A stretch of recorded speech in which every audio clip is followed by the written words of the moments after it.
Antes de hablar de la República Federal de Centroamérica, es importante conocer todos los procesos que culminaron en esta separación de provincias con la corona española,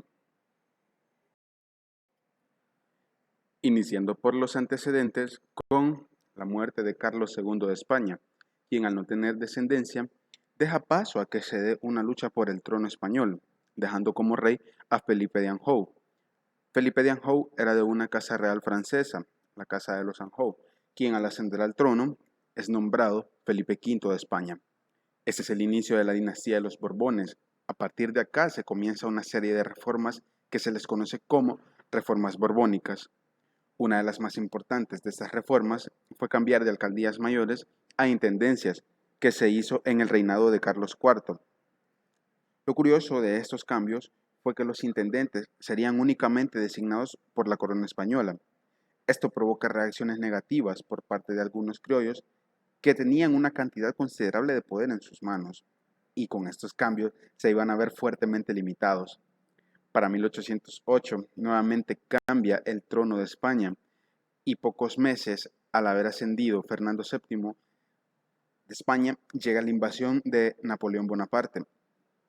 Entonces, las presiones que hacen las fuertes tropas que llevaba Napoleón Bonaparte hacen que Fernando VII sea enviado al exilio por parte de José de Bonaparte, quien es nombrado José I de España para este entonces, y queda en el poder durante unos años cuando para 1812, 4 años después precisamente de que hayan exiliado a Fernando VII, ya las casas nobles estaban un poco aburridas de todo lo que había hecho José I y deciden movilizar a las Cortes Generales españolas y hacen que éstas se reúnan en una ciudad alejada de la capital, precisamente en la ciudad de Cádiz, llevando a cabo la creación de una constitución que dejaría una serie de cambios que prácticamente serían recibidos de diferentes formas en diferentes partes del entonces territorio español, que estaba no solamente en lo que actualmente conocemos como España, sino también en parte de África y parte de América. Entre los cambios más importantes podemos hablar de la soberanía, pues esta soberanía ya no estaría en el rey, sino pasaría a estar en manos del pueblo. También se separan los poderes y limitan el poder del rey. El sufragio de los varones mayores de edad también fue una de las reformas que se hicieron a partir de esa Constitución de Cádiz, y también la libertad de imprenta, como muchas otras nuevas regulaciones.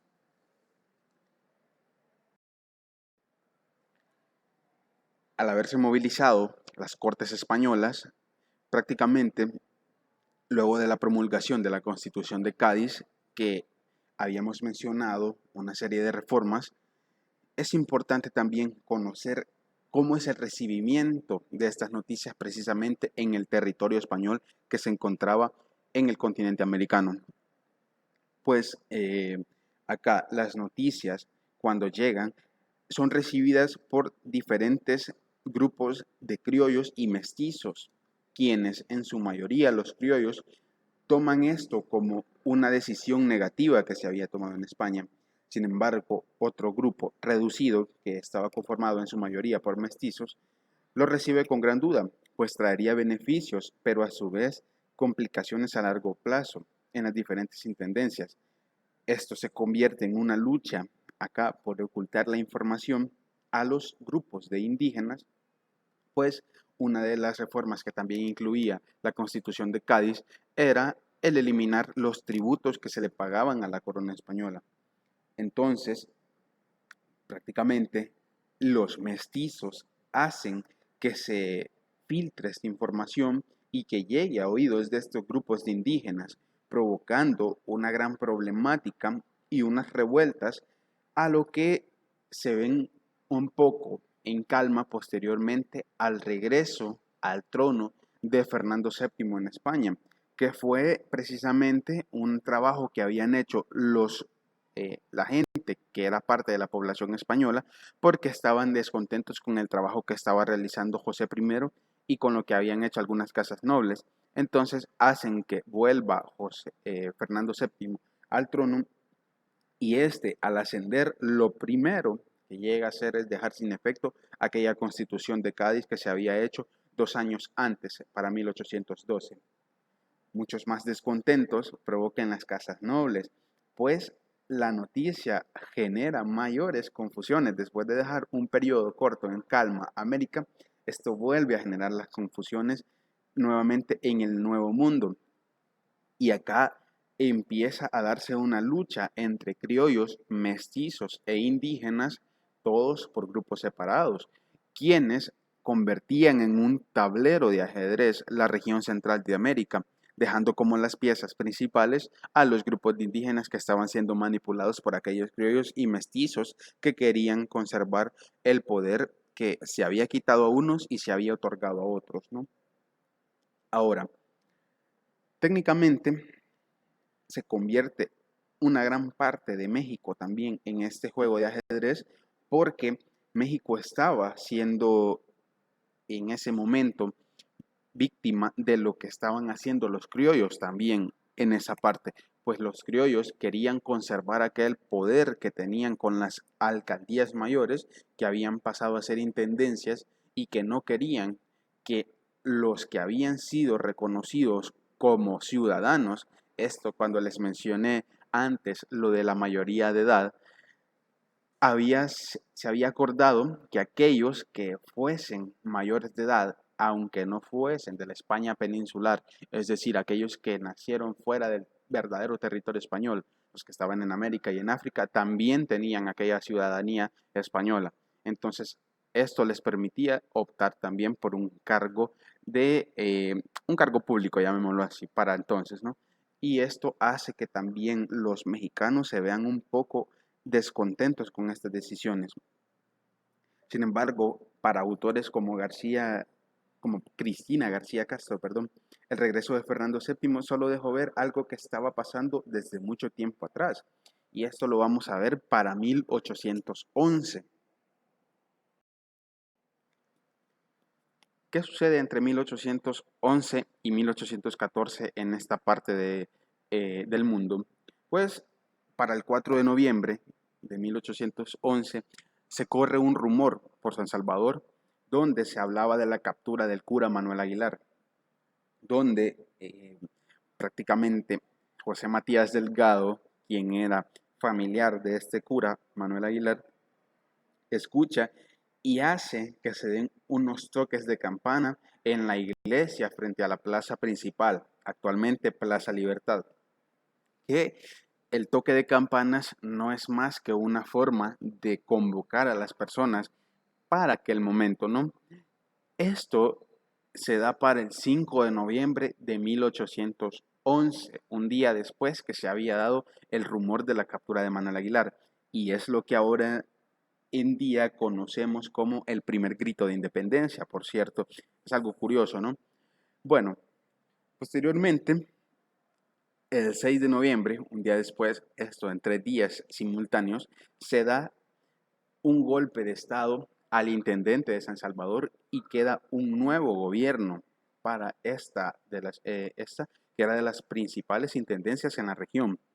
La reacción de los criollos ante aquellos movimientos que se habían formado para 1811 fue verdaderamente preocupante, porque estos empiezan a movilizar milicias que el objetivo era detener estos levantamientos que se estaban dando en San Salvador. Y todo comienza precisamente más adelante, cuando se calma todo comenzó a partir de este mismo rumor. Entonces, ¿qué sucede? Prácticamente se calman las cosas luego de la promulgación de la Constitución de Cádiz, pero al retorno que se avecinaba por todo lo que estaba pasando con la población española, es que empiezan a preocuparse y empiezan los levantamientos del 24 de enero de 1814, donde los indígenas se llegan a dar cuenta de todo lo que les habían ocultado y que les habían seguido cobrando el tributo durante 2 años. Esto hace que empiece a darse un levantamiento masivo, lo cual termina con las exigencias de varios grupos indígenas, donde estos pedían que se les eliminara ese tributo que había quedado como mandato de las Cortes Generales de España. También estos querían que las milicias que le pertenecían a los criollos dejaran las armas, porque prácticamente esto les hacía daño, ya que ellos no utilizaban armas como las que las milicias de los criollos sí podían acceder, ¿no? También exigían que se liberaran aquellos presos que habían quedado detenidos tras las revueltas de 1811. ¿Y qué sucede? Precisamente este 24 de enero es una fecha importante que se deja de lado, se omite por lo general. A las 2 de la tarde, muchos grupos de campesinos e indígenas se habían movilizado en diferentes barrios de San Salvador para a las 5 de la tarde de ese mismo día ya estar reunidos frente a la iglesia en la plaza principal, que como les decía es la actual Plaza Libertad. Ahora bien, en este contexto ya se había enviado a varias personas delegadas para transmitir esta información a los otros grupos de indígenas que estaban en parte de la región de San Salvador, precisamente en la Intendencia de San Salvador, donde parte de este territorio le pertenece en la actualidad a Chalatenango, La Libertad, Cabañas, etc. ¿Qué sucede? Que para este entonces se da una convocatoria diferente al toque de campanas. Lo hacen a través de cohetes de vara, que son los que utilizan en las procesiones, como ya los han visto, ¿no?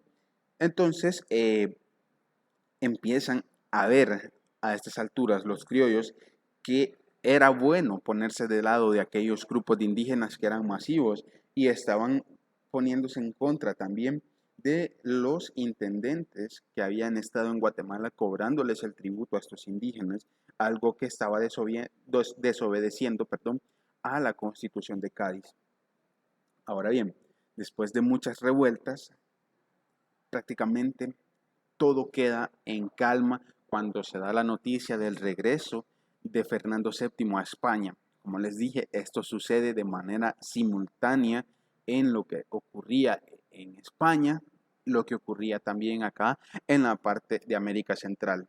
Y eso que solo estamos estudiando un territorio corto, porque acá no les hablo de todo lo que está ocurriendo en México y en Sudamérica para todo este momento.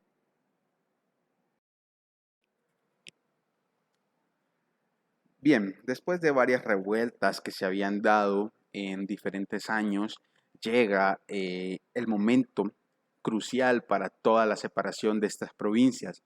Es a partir de la segunda promulgación de la Constitución de Cádiz, que deja al rey con la única potestad de aceptar estos cambios. Ahora bien, después de las confusiones que se generan en España, los líderes políticos de estas provincias, que ya no podemos definirles como criollos, porque acá ya entran términos diferentes como liberalistas o conservaduristas, o como los definen, ¿no? Liberales, conservadores, porque acá ya se había tomado mucho la influencia de los Estados Unidos, que había sido muy funcional para ese entonces, ¿no? Entonces, para el 15 de septiembre de 1821, después de varios arreglos entre los líderes políticos de la región, se llega a firmar el Acta de Independencia, que es la fecha que tomamos como base, ¿no? El 15 de septiembre de 1821. Ahora bien, entonces, ¿qué sucede en esta parte de la historia? Pues prácticamente de los representantes que estaban en ese momento firmando el acta, habían varios de Chiapas, varios de la Intendencia de Guatemala, solo estaba un representante de Honduras y un representante de El Salvador. En este caso, el representante de El Salvador era José Matías Delgado. De Costa Rica y de Nicaragua no hubo presentes líderes que representaran estas provincias, dejando así el único hecho de que a Nicaragua y a Costa Rica solo se las avisó que ya eran independientes, mas nunca firmaron esta acta de independencia. En, en este contexto entra la propuesta de anexión a México por parte de Agustín de Iturbide, quien era el emperador de esta Nueva España, como lo definen algunos historiadores, ¿no? Entonces, Chiapas es la primera en decir que se aceptaba y sugiere que las demás intendencias lo hagan. Sin embargo, pese a que todas las intendencias se habían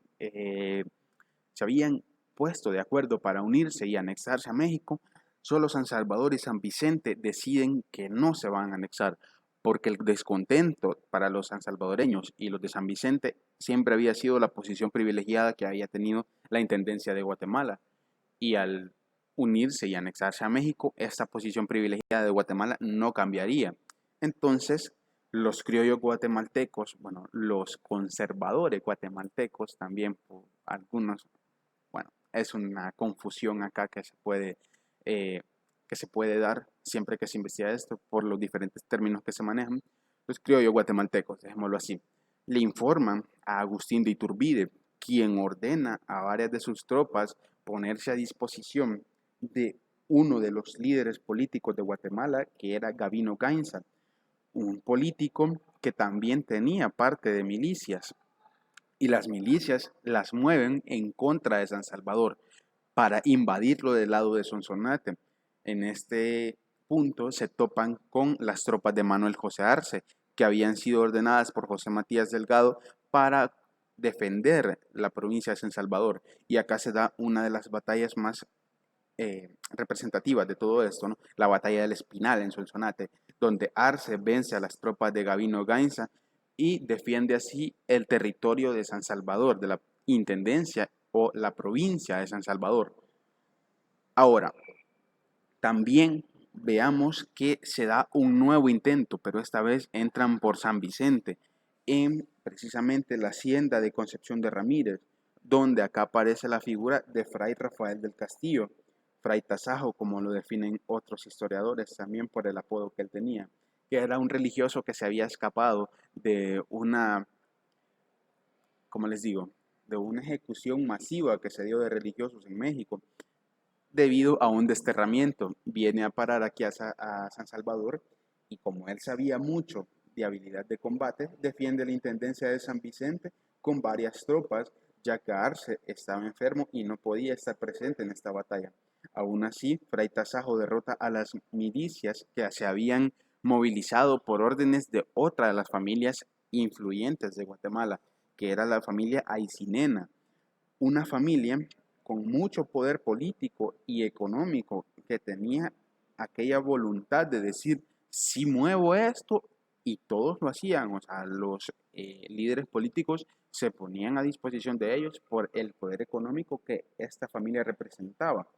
Aún así, se da un nuevo intento, esta vez en la batalla del Volcán, que iba a ser una región cercana a Mexicanos, donde se da una trampa para Fray Tasajo y Manuel José Arce, porque era una batalla que fue solo un señuelo, ¿no?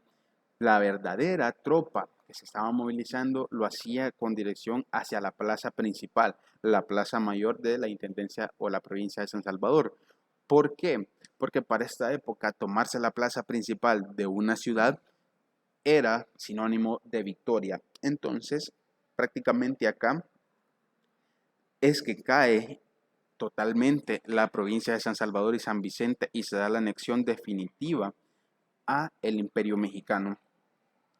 Pocos meses después, porque esta anexión se da para marzo de 1823, ya se habían involucrado y El Salvador se ve en bueno, la provincia, perdón, de San Salvador se ve en un retroceso, porque San Salvador había sido el primer territorio en abolir por completo la esclavitud, eliminar también aquel tributo que se le daba a la corona española y que implicaba el unirse a México, que esto volvió a ser parte de San Salvador.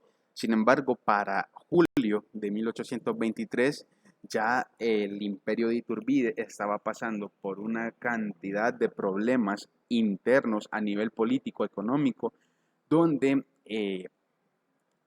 estos, bueno, Iturbide se ve afectado por insurgentes que le contrariaban en sus ideas y hace que este imperio caiga por completo para el mes de julio y, bueno, y los inicios de agosto de 1823. las provincias que se habían unido en un principio empiezan a separarse. Entonces, cuando empiezan a separarse, empiezan a hablar qué va a pasar ahora, porque ya habían fallado dos veces, tanto con España como con México, y necesitaban tomar un rumbo diferente después de la caída del Imperio de Iturbide. Es que surge la llamada Provincias Unidas de Centroamérica, que fue una unión de pocos meses mientras se resolvía qué iba a pasar, qué rumbo iban a tomar estas provincias, esos territorios, ¿no? Y San Salvador toma la delantera. En un regreso de las tropas de Manuel José Arce de Guatemala, pasan por la intendencia de Sonsonate, donde ponen la ciudad en sitio y Arce amenaza a las personas de esta intendencia diciendo que si no se unen a San Salvador, este va a empezar a asesinar a todas las personas ahí presentes.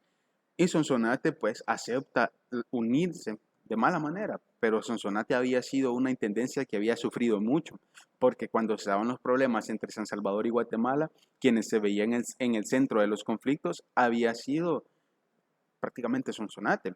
Entonces, cuando hacen que los de Sonsonate se unan a San Salvador, sellan este territorio dejando el inicio del Estado del Salvador con la Constitución de marzo de 1824, donde para no hacer fricción con Sonsonate, no le ponen como la manera tradicional de nombrar a estos nuevos estados, que era con la ciudad principal que tenían, y le ponen Estado del Salvador, porque de otra forma hubiese sido Estado de San Salvador.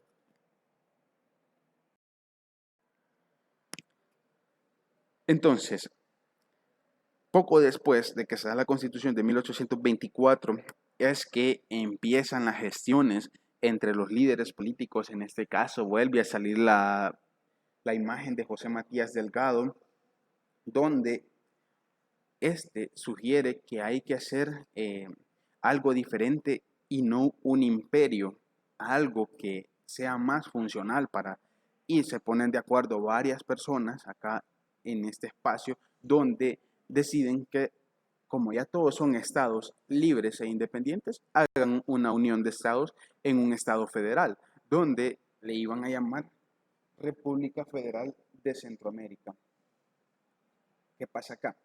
La Constitución de la República Federal también es de 1824, pero en este caso es de noviembre de 1824. Esta Constitución, al igual que la del Estado salvadoreño, había sido una composición de varios fragmentos de constituciones ya elaboradas. Principalmente de la que más se tomó ejemplo para entonces fue de la Constitución de los Estados Unidos, donde había sido la más funcional de la época, que se había elaborado para 1787. También se habla de la Constitución de Cádiz, la Constitución de los franceses, las constituciones de los portugueses, pero estas son cosas que se trabajaron más allá de, de los estados unitarios. Esto ya se trabaja a nivel de una federación. Y posteriormente, quien queda al mando de esta federación por poder de los liberales fue Manuel José Arce como el primer presidente de esta República Federal. Sin embargo, Manuel José Arce se ve inmovilizado por el poder económico que representaban para este entonces los criollos que se habían convertido en conservadores, donde al tener una gran cantidad de dinero, estos manipulaban grandes cantidades de milicias y esto generaba una influencia mayor para ellos. Arce, al verse limitado, mejor se les une y pierde el apoyo del partido que lo había llevado al poder, bueno, de la gente, ¿no? Que lo había llevado al poder, que eran los liberales en este caso. Y por órdenes, bueno, manipulaciones de los conservadores, este hace que las milicias de estos conservadores ataquen gran parte de Honduras y del territorio salvadoreño, en la que aparece por primera vez la figura de Francisco Morazán, quien se encontraba entre las tropas de defensa de una de las ciudades que estaban atacando en Honduras, buscando el golpe de Estado del jefe de Estado de Honduras, que era Dionisio de Herrera. Precisamente Morazán se encontraba en la batalla de Comayagua, donde estaba el jefe de Estado para ese momento, y tras la derrota de las tropas de Morazán, capturan a Dionisio de Herrera. Al capturar a Dionisio de Herrera, también Morazán empieza a pensar en nuevas estrategias y se ponen enfrente en varias batallas. Sin embargo, la más importante es la batalla conocida como la Batalla de Trinidad, donde en esta batalla Francisco Morazán derrota a las tropas de José Justo Milla, quien había sido el hombre de mayor confianza que tenía Manuel José Arce. ¿Y qué pasa cuando derrota a esta numerosa cantidad, a esta numerosa tropa de José Justo Milla? Pues que a Morazán se le empieza a ver como una amenaza, como un militar a tomar en cuenta en cualquier paso que quisieran dar los conservadores a partir de acá, porque Morazán estaba siendo visto como un militar de estrategia. Ahora, este reconocimiento hace que San Salvador, bueno, el Estado salvadoreño lo vea como alguien a pedir ayuda y este les acepta darles esa ayuda, y por eso precisamente la mayoría de batallas que peleó Morazán fueron con ejército salvadoreño. Es con estos ejércitos que Morazán logra conquistar Guatemala y quedándose con el poder de la República Federal de Centroamérica, restableciendo aquel orden que había sido desequilibrado tras la presión que hicieron los conservadores en Manuel José Arce. Pasan varios procesos, pasan aproximadamente 3 periodos donde Francisco Morazán había presidido esta República Federal, y precisamente en el último, que ya estaba haciendo en 1838, los conservadores manipulan a los grupos de indígenas, haciendo que estos en grupos de levantamiento se vayan uniendo y lleguen al punto de una revolución. Morazán, al ser una persona que no quería conflictos con ninguna de las partes que componían la región de la República Federal de Centroamérica, porque quería un estado similar a un estado democrático, es que no hace que estos grupos de indígenas sean detenidos en el momento. Y precisamente estos grupos de indígenas que hacen esta revolución dejan el golpe de Estado a Morazán de 1838. Sin embargo, Morazán se regresa al territorio salvadoreño, donde con apoyo de aquellos liberales logra hacerse con la jefatura de Estado. Y estando acá se ve involucrado en varios problemas, puesto que a su esposa, María Josefa Lastiri, la amenazan en varias ocasiones y tiene incluso 2 intentos de secuestro por parte de los conservadores. Esto ve un poco frágil a Morazán, quien, para evitar que se estuvieran metiendo con su familia y evitar que se hiciera un daño irreparable posteriormente, se retira de la jefatura de Estado y se va a territorio panameño, donde posteriormente toma rumbo hacia el sur del continente. En esta situación, los liberales de la República, del Estado de El Salvador hacen que se trabaje una nueva constitución que estuvo lista para 1841, que es la constitución que sienta el nombre de la República de El Salvador, dejando ya de ser un Estado unitario, donde prácticamente ya empieza un nuevo periodo para El Salvador. Es acá donde, al menos al criterio de muchos historiadores, se puede dar la verdadera fecha de independencia de la República de El Salvador.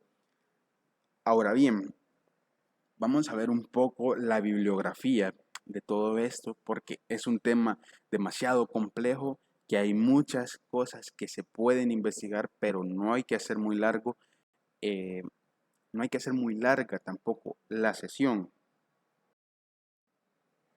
Ustedes pueden estudiar, si quieren, los escritos de Carlos Gregorio López, quien es un historiador que trabaja todo de manera muy general. Sin embargo, pueden ver también a Eugenia López. Ella trabaja campos más específicos. Su área es la parte indígena de la historia. También pueden ver estas tesis donde participa Xiomara, también están los de Carlos Meléndez, que ustedes van a ver, estos ya no son escritos como los anteriores, sino que acá ya son tesis trabajadas por personas. Estos también son fuentes secundarias. También les dejo fuentes primarias que ustedes pueden consultar a partir de estar en el sitio, porque solo son consultables en el sitio. El Archivo General de la Nación, que está en el Palacio Nacional, y el Archivo General de Centroamérica, que está en la ciudad de Guatemala.